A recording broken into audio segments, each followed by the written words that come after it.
Dear students, I, Mr. Vishal Shah, Assistant Professor, Krishna Institute of Pharmacy, Karad, once again welcome you all to this second video of this chapter Fats and Oils.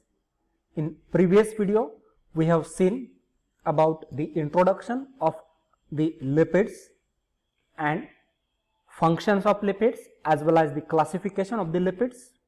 In this video, we are going to cover the first class of the lipid, that is the simple lipid. We will see the various examples of simple lipids, definition, and which are the different types of simple lipids.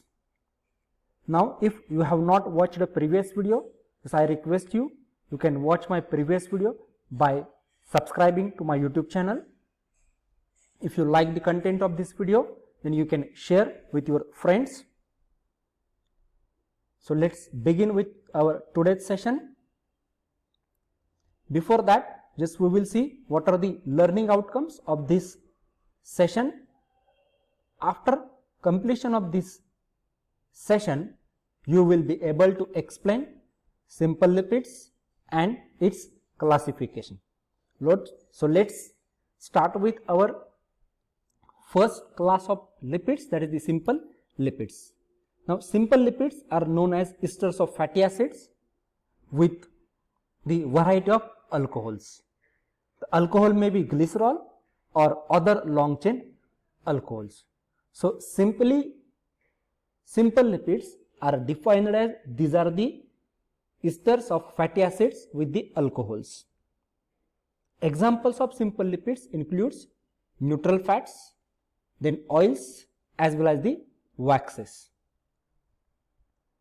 So this is the typical example how the simple lipids are formed. Here you can see this is the example of different fatty acids. There might be presence of one or more number of fatty acids in the lipid. So one or more number of fatty acid will combine with the alcohol. In most of the cases, alcohol that is present in simple lipids is glycerol, which leads into the formation of the ester functional group, that is nothing but the lipids. So we know carboxylic acids, that is the fatty acids, on combining with alcohols, they will be converted into the ester. So this is the normal reaction is there. So generally lipids are formed by combining the fatty acids as well as the alcohols. Now, due to the presence of the glycerol, and as we know glycerol is consisting of the 3 hydroxyl groups, that's why it is known as the trihydric alcohol, and due to the presence of this trihydric alcohol, 3 fatty acid molecules can react with the glycerol, and that's why the lipids that are obtained from the glycerol and 3 fatty acids, they are known as the triglycerides, because 3 fatty acids will combine with the glycerol. That's why they are known as the triglyceride. Our simple fats and oils, they are nothing but the triglycerides of our lipids. Then simple lipids are also classified into fats, oils, waxes according to the type of alcohol that they. Now, fats and oils are also differentiated depending upon the which type of free fatty acid that is present in the fats and oils. For example, here we will see how these fats and oils are generally or the simple lipids are formed. As I said, in most of the cases, the alcohol portion that is present in the simple lipid is glycerol. As you see here, glycerol is consisting of 3 hydroxyl group. That's why it is known as the trihydric alcohol. So 3 moles of the free fatty acid will react with the glycerol, which leads into the formation of the lipid, that is known as the triglyceride. For example, here we will consider one example of fat where the 1 mole of glycerol will condense with the 3 moles of butyric acid, which is the free fatty acid, which leads into the formation of tributyrene. So this is known as the fat. Also similarly, glycerol on combining with or condensing with the palmitic acid, it will be converted into the tripalmitin. This is also one of the example of the fat. So in this way, oils and fats are generally formed. Also, the neutral fats on hydrolysis yield fatty acids along with the glycerol. Means if we reverse this reaction, this tributyrene is a neutral fat. When this undergo hydrolysis with the help of the lipase enzyme, lipase is the enzyme which will carry out the hydrolysis of lipids. So they will convert the lipids into the simple glycerol molecule, that is the alcohol portion, and the free fatty acids. 3 moles of free fatty acids are generated. Sometimes these free fatty acids that are generated may be same, may be different. It depends upon the which type of fat or simple lipid that we are going to hydrolyze. Further, simple lipids are also classified into fats, oils as well as the waxes. First, we will discuss about the fats. Fats, as I said, they are known as the triglycerides. Now, just before starting with these fats and oils, just we will see the difference between the fats and oils. Now, just we know that oils are generally liquids at room temperature and fats are generally solids at the room temperature. But this is not accurate definition, because we know that the nature of oil will depend upon the climatic and seasonal conditions also. Because we know coconut oil exists as a liquid in the tropical conditions, but it is solid or semi-solid in the winter conditions. So this particular nature will change. So we cannot say oils are liquids, but generally they are consisting of more proportion of the saturated as well as the unsaturated free fatty acids. Means depending upon the nature of presence of saturated or unsaturated free fatty acid, fats and oils are differentiated. Now we know that unsaturated free fatty acids, if the proportion of these unsaturated free fatty acids is more, then that compound will exist as a liquid. So that's why oils are consisting of more proportion of the unsaturated free fatty acids and fats are consisting of the more proportion of saturated free fatty acids, and that's why they are solid generally at the room temperature.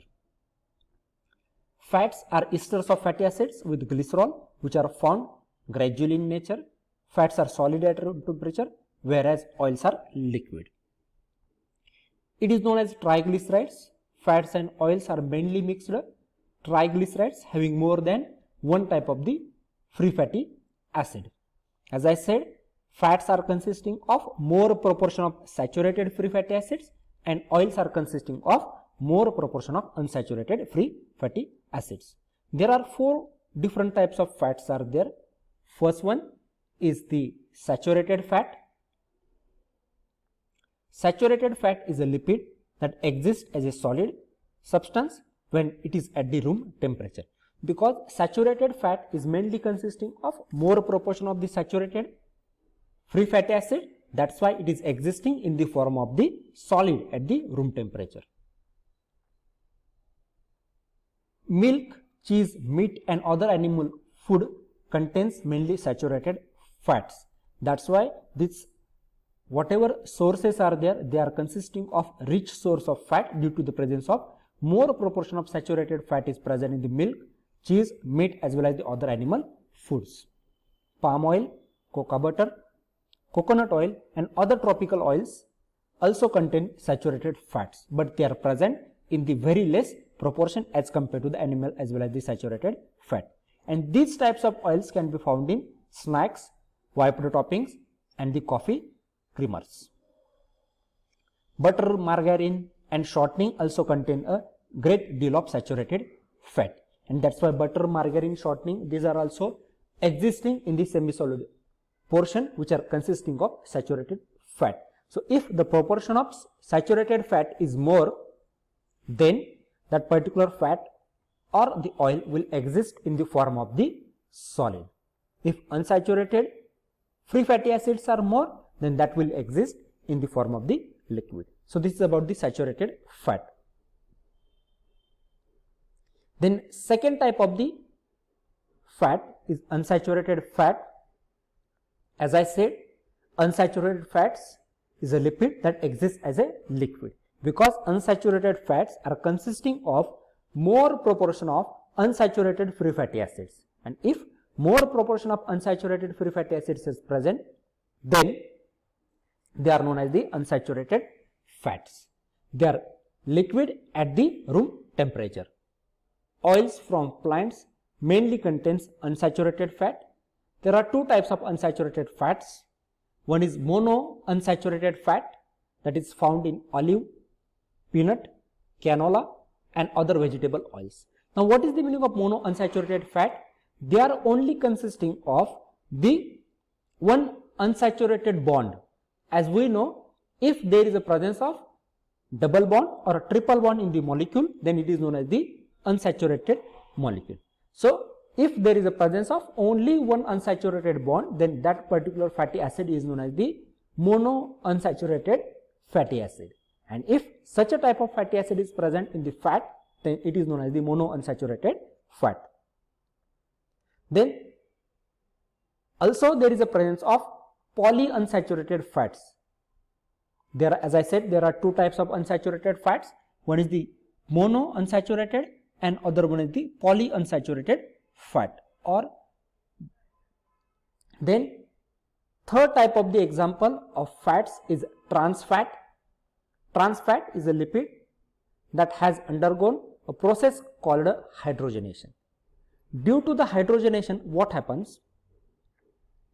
That whatever the unsaturated bonds that are present in the fats are there, they will be converted into the saturated fat or saturated bonds, and due to which what happens? Hardening of fat is carried out, and from liquid or semi-solid they will be converted into the solid. That's why hydrogenation process is carried out to convert liquid fat into the more harder solid fats. Hydrogenation causes the fat to harden more, which can then be used to make crispy foods such as potato chips, crackers and cookies, as well as some types of salad dressings, margarines and other processed foods. They are generally prepared from the trans fat. So if you check different these potato chips, wrappers and all these things, you can get the idea, or in the energy diagram there is one sentence is there, amount of trans fat that is consumed after consuming that particular packet. So that trans fat is used for the preparation of this particular different food materials. They are obtained by the hydrogenation process. Then last example of the fat is, as I said, polyunsaturated fat. Polyunsaturated fat is also found in vegetable oils, but in different ones, including sunflower, sesame oil, corn oil, soybean oil, then safflower oil, and seafood also consists of polyunsaturated fat. So polyunsaturated fat, if they are present in more proportion, then that particular compound becomes liquid in nature. So depending upon that, whether the polyunsaturated fats are present or the saturated fats are present, their nature of that particular fat or oil will change. So this is about the different classes of the fats. Now in next lecture we will see which are the different methods by which the extraction of fats are carried out, and also in detail we will see what are the different waxes, their types, then what is the difference between the animal fat and the plant fat. So this is about the introductory part about the simple lipids. So if you like the content of this video, yes, I request you can share and subscribe to my YouTube channel, and you can share with your friends to get more videos related to the pharmaceutical organic chemistry too.